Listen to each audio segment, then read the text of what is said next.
Picture this scenario for a second. You are 35 years old. Okay. You're sitting in a really modest living room in Tuscany. Huh? And you're just staring at a telephone that absolutely refuses to ring. That is a tough spot to be in. Right. And you aren't a teenager dreaming of stardom in your childhood bedroom. You are a grown man. You've got a mortgage. You've got a wife. You've got real adult responsibilities. The stakes are high. Exactly. Oh. And you actually have a law degree hanging on the wall. A doctorate of law, to be precise. Yeah. You have a job as a court-appointed lawyer that pays the bills, but it leaves you feeling just absolutely hollow inside. Yeah. And you are on the verge, like literally the very edge of throwing in the towel on the one thing that actually makes you feel alive. It's a really vivid and painful image. And it is certainly not the image most people conjure up when they think of the subject of today's deep dive. No, not at all. Because we are so used to the finished product, right? The white tuxedos, the sold-out arenas. The voice that Celine Dion once said is what God would sound like if he sang. That's a huge compliment. Massive, but we see the icon, we don't see the struggle. Which is exactly why we're doing this. We are talking about Andrea Bocelli today. Yeah. But we aren't just talking about the famous tenor who has sold 90 million records. Right, we're looking at the man before all that. Yeah, we are talking about the lawyer who waited. The man who was actually told by producers that he would never in his bleeping life be a singer. That is the paradox we really need to explore today, because this isn't a story about a prodigy who skyrocketed to fame at 16 like a Justin Bieber or Mozart. Right. It is a story about a late bloomer. It's about profound resilience and about a very, very specific kind of discipline that is almost unfathomable to the average person. Totally. It's about how you maintain a dream when the entire world just keeps telling you to wake up. And we have a fantastic source for this deep dive today. We're pulling from a really comprehensive biographical recount by Tremble Music Stories. Yeah, they did an amazing job with this. They really did. It incorporates Bocelli's own memoirs, his interviews, and gives a really granular look at his career milestones. And our mission here for you listening is specific.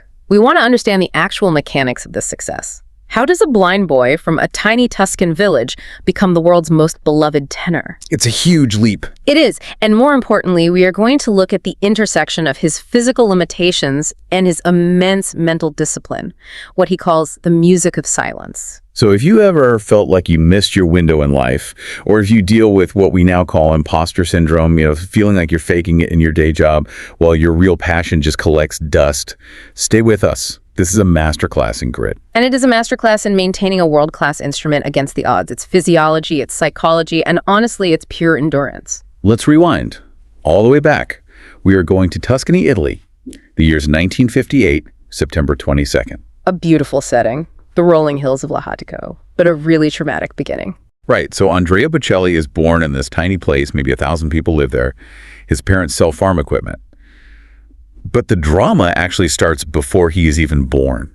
Yeah, his mother Edie is hospitalized with appendicitis while she's pregnant. Which is terrifying. Extremely. The doctors treat her, but they give her a very stark warning. They actually suggest she aborts the child because the treatment might cause the baby to be born with a severe disability. Which is just an agonizing decision for any parent to face, especially in 1958 in Italy. Absolutely. But his mother refuses. She decides to go ahead with the pregnancy. And when Andrea is born, the doctor's concerns are partially validated. Right. He isn't born completely blind, but he is diagnosed with congenital glaucoma. I want to pause on that diagnosis for a second. Congenital glaucoma. I think most of us hear glaucoma and we picture an elderly person with eye pressure issues. But for a newborn, what is actually happening biologically there? It's basically a mechanical failure of the eye's drainage system. Fluid builds up the pressure spikes and it damages the optic nerve. But for a child, the brain is still mapping the world. So Bocelli describes his early vision not as pitch black, but as a world of violent colors and shadows. So he could see something. Yeah, he had sight, but it was chaotic. He could distinguish forms and light, but there was absolutely no clarity. So he's navigating a farm in Tuscany, surrounded by heavy machinery, tractors and stuff with chaotic vision. That sounds incredibly dangerous. It was, but this is where the Tremble biography makes a really fascinating point about his parents. They didn't wrap him in cotton wool. They let him be a kid. Exactly. Yeah. There's this incredible anecdote where his mother finds him climbing a tree, and a neighbor screams out, "Get him down, he's blind." Oh my God. Right. And his mother just looks at the neighbor and says, if he falls, he learns. That is, wow. That is high-risk parenting right there. It's high risk, but it's the root of his spatial awareness. He learned to map environments using echolocation and touch because he wasn't prohibited from exploring them. That makes a lot of sense. That fearlessness, climbing the tree, riding horses, that is directly correlated to him walking onto a stage in front of 20,000 people later in life without stumbling. But the medical issues meant he did spend a lot of time in hospitals. And this leads to what I think is the first major aha moment of his life. He's about 3 years old here. Right. He's back in the hospital, which seems to be a recurring theme, sadly getting treatments for his eyes. And apparently he is just inconsolable. He is in pain, he is scared, and he is crying nonstop. You have to imagine the sensory overload of a hospital for a visually impaired child. Just terrifying. The smells of antiseptic, the sharp noises, the inability to see who is touching you or what they're doing. Nothing his mother does can calm him down. Until through the wall from a nearby room, he hears music. Opera. Specifically opera. Another patient was playing a record. And the effect is instantaneous. The crying just stops. He is completely mesmerized. That is the moment, right. That is the moment his mother realizes, okay, this is the medicine. This is what works. It is the discovery of a lifeline. It's interesting to think about the frequencies of opera, too. How do you mean? Well, it's highly structured, highly resonant sound. For a child whose visual world is so blurry and chaotic, the sonic precision of opera might have felt like order. It made sense to him in a way his eyes didn't. That's a great point. So his mother just leans into it. She buys a record player, she buys speakers, and she starts buying vinyl records of operas. And he absorbs them. Completely. By the time Andrea is 9 years old, he knows them all. 9 years old? I mean, most 9-year-olds are memorizing cartoon theme songs. He's memorizing Puccini. Exactly. He says that when friends would come over to the house, they would ask him to sing. And he wouldn't choose some little nursery rhyme. He would belt out the aria from Andrea Chenier. That is heavy material for a kid. Andrea Chenier is about the French Revolution and public executions. Yeah, not exactly light listening. But it wasn't just listening, right? He was drawn to the creation of music, too. He was. His family was very religious. They went to Mass every Sunday. And after Mass, the pastor would let this little boy sit at the organ. That's sweet. He admits he didn't know how to play yet, but he would hunt for the notes, trying to recreate the melodies he heard in his head. Just figuring it out by ear. Exactly. It was his playground. It was the one place where he had total control over his environment. But then we hit the first major separation in his life. The first real trauma, I'd say, outside of the medical stuff. The decision to send him away. Yes. The decision to send him to a boarding school? He's 7 years old. His parents, who by all accounts created a very harmonious, happy home, realize they just can't give him the education he needs in their tiny village. They have to send him to a boarding school specifically for the visually impaired. Which was common back then, right? Very common in the 1960s. Mainstream schools weren't equipped for blind students at all, so he goes to a school in Reggio Emilia. And he hated it. Andrea is very honest about this. He describes it as cold. He only got to go home 3 or 4 times a year. Imagine that separation for a 7-year-old who finds his comfort in his mother's records and the village church. It's heartbreaking, but he adapts. He joins the choir, obviously, and he excels. But then the accident. Right. He's 12 years old. This is the turning point that changes his physiology forever. Up until now, he has had partial sight. He can see light shapes, colors, and he is playing soccer in the school courtyard. Wait, I gotta ask. He's playing soccer with glaucoma? How does that even work? He was the goalkeeper, which makes sense if you think about it. It requires limited movement. You're mostly relying on reaction speed and tracking the high contrast ball. Okay, I guess that makes sense. So he's playing with his friends, and a ball strikes him directly in the face, hitting him square in the right eye. Ouch. A direct hit. The impact causes a massive hemorrhage. The doctors tried absolutely everything to save what was left of his sight. And here is a detail from the source that shows just how desperate the situation really was. What did they do? They used leeches. Leeches in 1970. Yes. It's an ancient method to reduce blood clotting and drain hematomas. They were trying to reduce the pressure in the eye to save the optic nerve from dying. That is wild. But it didn't work. The hemorrhage was too severe. The darkness became total. 12 years old. Right at the onset of puberty. You lose the last shred of light you have. That has to be psychologically shattering. It is a devastating blow. He speculates that the glaucoma might have eventually taken his sight anyway as he aged, but this was so sudden and violent. Right, no time to prepare. But here's where we really see the resilience pattern begin.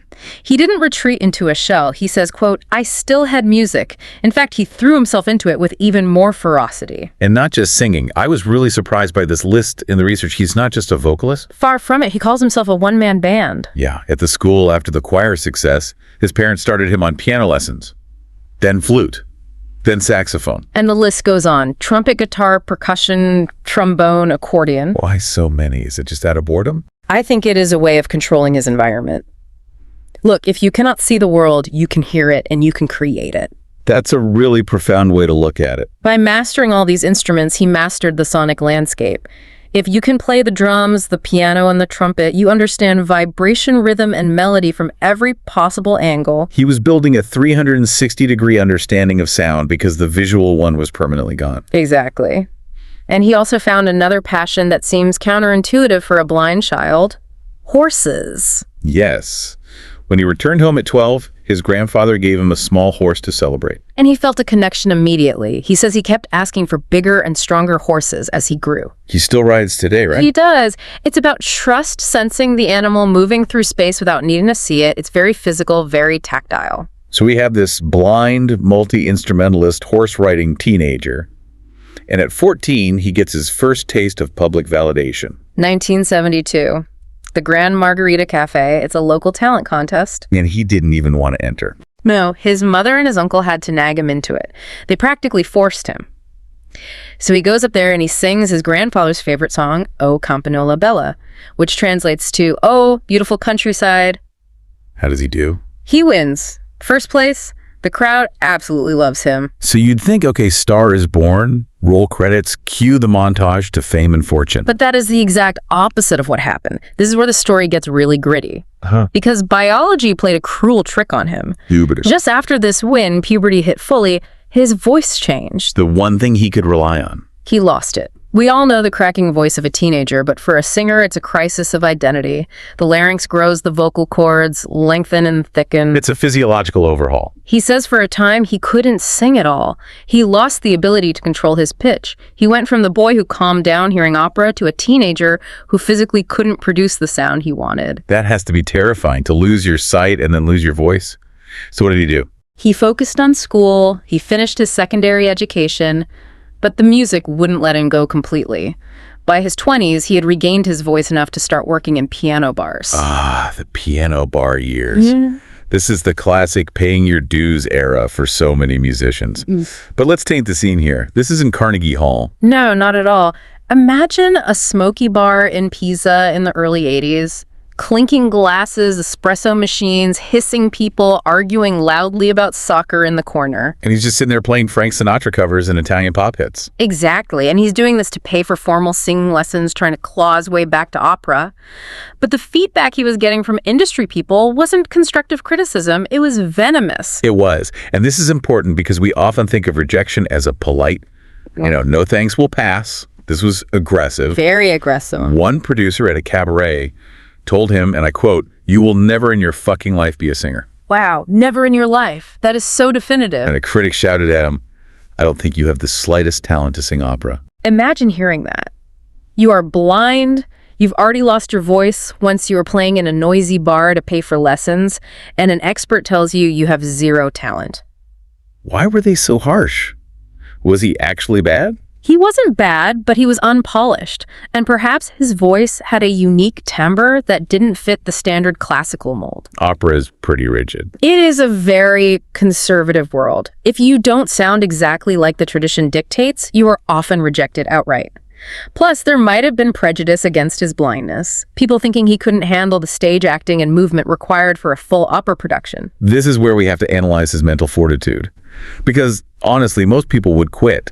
It is the logical response to that level of rejection. It is. But Bocelli says, "I have never let myself be conditioned by the outside." He just ignored them. That is the key trait right there. Yeah. Selective deafness to criticism. But his father was a different story. Yeah, Alessandro Bocelli wasn't me. He was just a pragmatist. Alessandro loved his son, and he was terrified that a blind man trying to be a singer would just end up completely destitute. He insisted on a quote-unquote real career. Exactly. He saw the piano bars as a total dead end. He wanted security for Andrea, so he pushed hard for law school. And this led to the letter. I love this detail from the source material. Andrea writes a formal letter to his father. It is a beautiful document of youthful determination. He acknowledges the generational gap. He writes, "Dear father, it is useless to argue. I suppose it is normal because of the 30 years that separate us." Very respectful. But then he drops the hammer. Yeah. He says, "Nothing will frighten me. Nothing in this world will make me forget that I can do it." It is a total declaration of independence. But here is the twist. It didn't work. It didn't work. No. His father read it. He cried. He was deeply moved. But he still looked at his son and said, "Go to university." Wow. So he did. He did. He enrolled in law school at the University of Pisa. And he didn't just scrape by and do the bare minimum. He got his doctorate. And he actually worked as a court-appointed lawyer for a year. Yeah. I want to pause on the lawyer Bocelli era. Yeah. Because I feel like we skim over this in pop culture.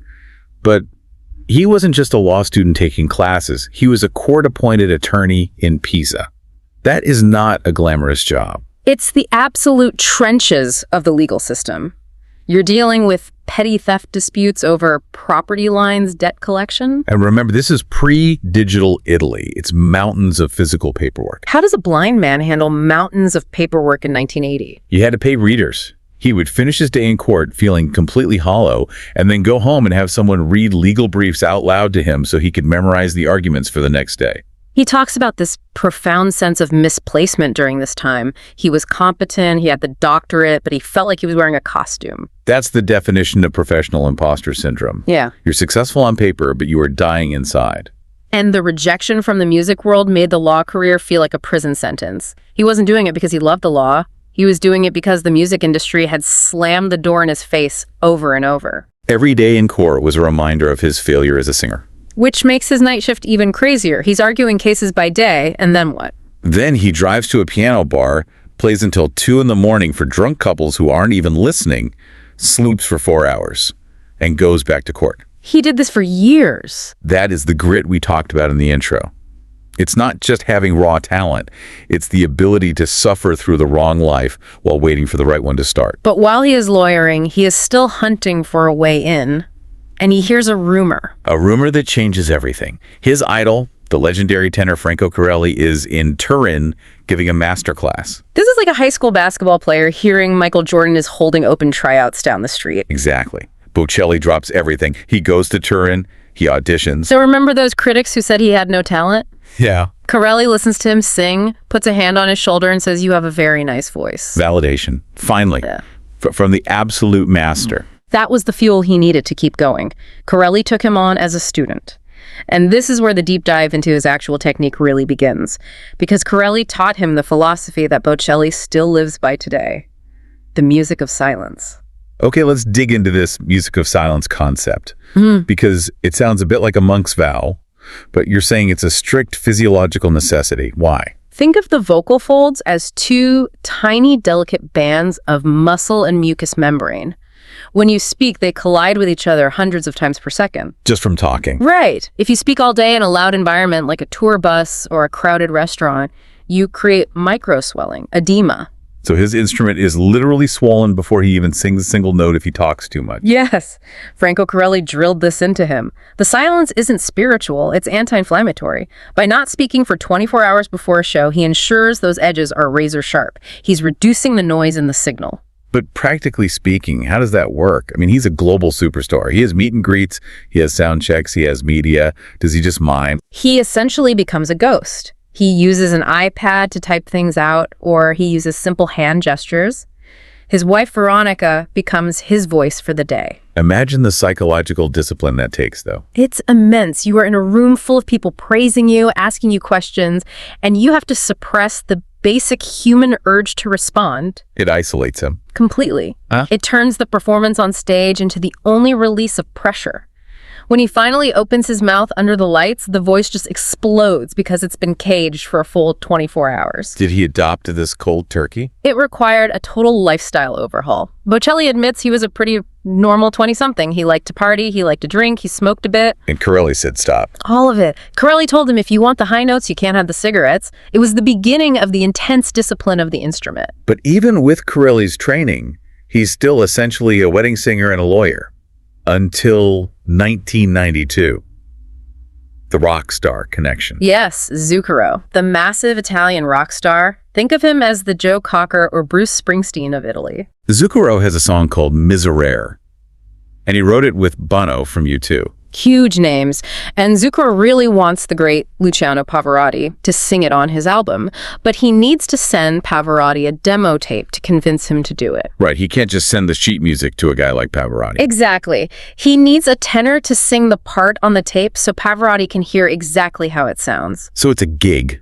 Right. Just a temp job for a session singer. Precisely. Bocelli auditions just to be the voice on the tape. He gets the job, he records it. Zucchero takes the tape to Pavarotti. And this is the legendary quote. Pavarotti listens to this unknown lawyer from Tuscany and asks Zucchero who is the one who sings. And then he says, Mele. He says, you don't need me anymore. I couldn't do better than him. Can you imagine Pavarotti, the absolute king of the high seas, saying, I couldn't do better? It is the ultimate endorsement. It validated the very specific quality of Bocelli's voice. It wasn't just powerful, it had a tear in it, a natural melancholy that Pavarotti instantly recognized. And here's the waiting part again. Pavarotti did end up recording the song. Wait, what? After saying I couldn't do better? Yep. Pavarotti liked the song too much to pass it up. He recorded it. The album came out with Pavarotti's voice. Bocelli was completely left out of the final release. He did the demo, got the compliment of a lifetime, and was sent back home to Pisa. That is brutal. You're an amazing kid. Now get out of here. It is the cruelty of the music industry. Yeah. He went back to the uncertainty, as he calls it, back to the phone not ringing. But Zucchero didn't forget him. No. Zucchero eventually went on tour to support the album, and obviously he couldn't bring Luciano Pavarotti on a grueling bus tour of Europe. Right. So he called Andrea. He said, come on tour with me and sing the tenor part live every night. Finally. The phone actually rang. It rang, and this was the real break. Because on that tour, singing the Miserere duet, a woman named Caterina Caselli heard him perform. She's the president of the Sugar Music label, right? Yes. She didn't just hear a fill-in for Pavarotti, she heard a massive star. She offered him a record deal. And he was 35. 35. The age where most pop stars are releasing their greatest hits albums or fading out, he was signing his very first contract. So now he has the contract. Yeah. But he needs a hit. And in Italy, there is really only one place to get a monster hit. Sanremo. The Sanremo Music Festival. Yeah. It is the Super Bowl of Italian music.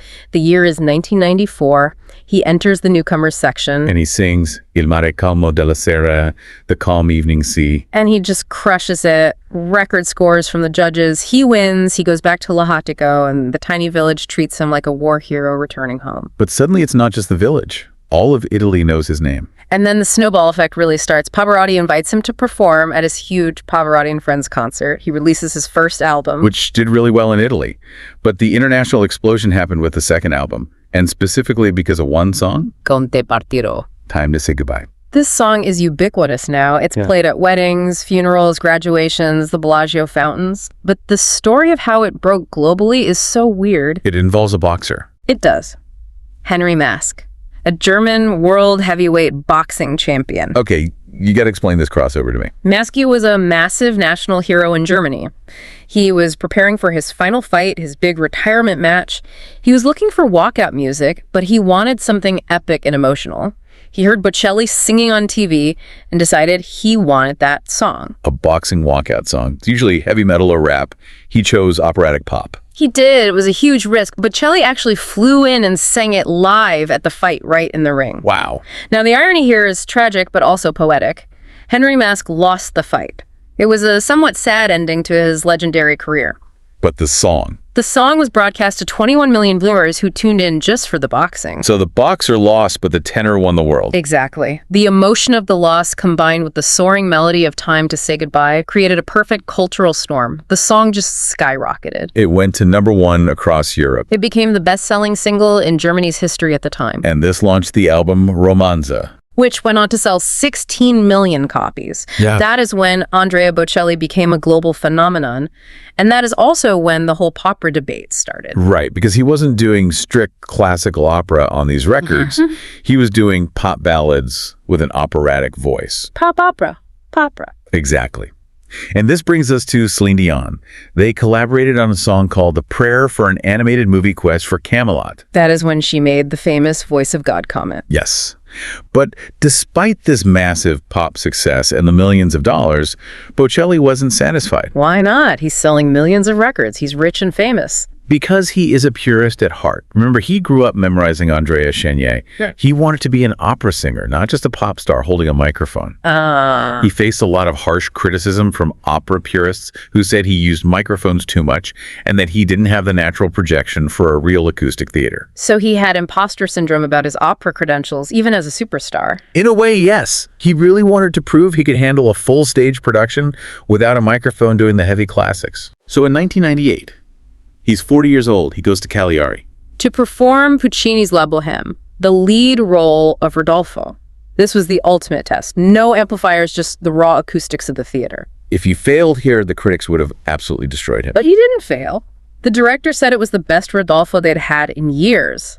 The conductor, Zubin Mehta, who was a total legend, praised his control. Mehta specifically noted Bocelli's ability to go from forte, which is loud, to pianissimo, very soft, with absolute pinpoint control. And he highlighted his 3-octave range, which is enormous for a tenor. Mehta said it exceeded that of almost any lyric tenor working.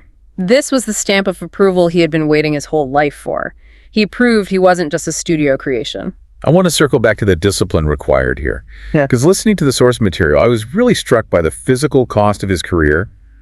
We talked about the silence, but let's get into the nitty-gritty of his daily life. It is an elite athlete's regimen. He says singing is like going to the gym. He sings for 2 hours every single day, regardless of his schedule. You don't take days off or the muscle atrophies. Exactly. And the diet is incredibly strict. No eating for 3 to 4 hours before a performance. Why so long? He says digestion affects the diaphragm and the vocal cords. Acid reflux is the mortal enemy of the tenor. Which means after a 3-hour show, he's got to be starving. Famished. But he has to be careful even then. It's a life of constant physical monitoring. And despite all this experience and discipline, he still gets stage fright. Severe stage fright. He panics.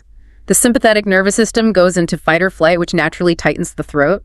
Which is the exact opposite of what a singer needs to hit a high C. Precisely. He has a coping mechanism that I love, though. Poetry. Yes. To calm down in the dressing room, he writes poetry. It shifts his brain from the primal fear center to the creative linguistic center. It grounds him. And his wife, Veronica, has to manage his anxiety in a very specific way. She hides his schedule from him. She is his manager as well as his wife. That's hilarious, but also brilliant. She knows that if he knows he has a big high-stakes concert in 2 weeks, he will start worrying about it today. So she only tells him what he has to do that specific day. She'll say, Andrea, today we're going to New York. And he just says, okay. That is immense trust. Speaking of family, let's talk about the personal side. Because amidst all this success, there is a moment of profound tragedy. Probably the most poignant moment of his entire career, the juxtaposition of the highest high and the lowest low. The Pope performance. He was scheduled to sing for Pope John Paul II in Rome. It is the absolute pinnacle for a Catholic Italian singer. But the day before the performance, his father Alessandro passed away. The man who told him to go to law school. The man who cried reading the letter. Yes. Andrea was devastated. He didn't know what to do. How do you sing when you are actively grieving? How do you control your breath when you just want to sob?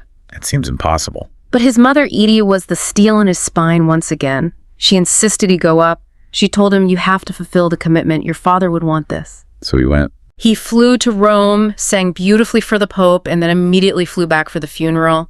He says he sang with death in his heart. But if you listen to that performance, there's an added layer of depth. Pain opens up the voice in a way that technique simply cannot. That is incredible fortitude. And later on, he dedicated a performance to his father at the Statue of Liberty, singing the song Sogno, which means dream. Which is so fitting. The father who feared the dream being honored by the son who finally achieved it. Let's talk about his romantic life, too, because it plays a big role in his management. Yeah, he's married to Enrica Cenzati early on. They had 2 sons, Amos and Matteo. They divorced in 2002. But that same year, he met Veronica Berti. The classic party neither wanted to go to story. It's a trope, but Apparently, it's completely true here. They met at a party, connected with each other, and he says it was love at first sight. They have been inseparable since. They married 11 years later in 2014. And they have a daughter, Virginia, and Veronica really runs the show now. She is the architect of the modern Bocelli brand in many ways. She protects the music of silence. She manages the massive business so he can just focus on the art. And the legacy is continuing. His son, Matteo, is making waves. Matteo is totally following in his footsteps. He has a wonderful voice of his own. They recorded a beautiful duet called Fall on Me together. And it's interesting, Bocelli is collaborating with his son, but also with the pop idols of his children's generation. Ed Sheeran? Perfect symphony. It's brilliant crossover marketing. He bridges the gap between old school opera aficionados and the Spotify generation. He sang on an Ed Sheeran track, bringing classical tone to teenagers who have probably never heard a note of Puccini. We should also touch on his philanthropy before we wrap up. Yeah. Because he didn't just get rich and buy a private island to hide on. No. He started the Andrea Bocelli Foundation in 2011. They do global humanitarian work, disaster relief, but they also focus heavily on technology for the blind. They are developing a wearable device with a camera and sound emitter to help visually impaired people navigate city streets more safely. That is very cool. Innovation born directly from personal need. And then there was the pandemic, 2020, the world shuts down. We were all locked in our houses. This was a massive cultural moment, the Music for Hope concert. At the Duomo in Milan, the Milan Cathedral. Completely empty. No tourists, no congregation, nothing. No audience, just him and the organist. Singing Amazing Grace and Ave Maria was streamed live on YouTube. 33 million people watched it. I remember watching it live. It was haunting. The empty pews, the total silence of the city outside, and that massive voice filling the vast space. It perfectly encapsulated the themes of his album Believe: faith, hope, charity.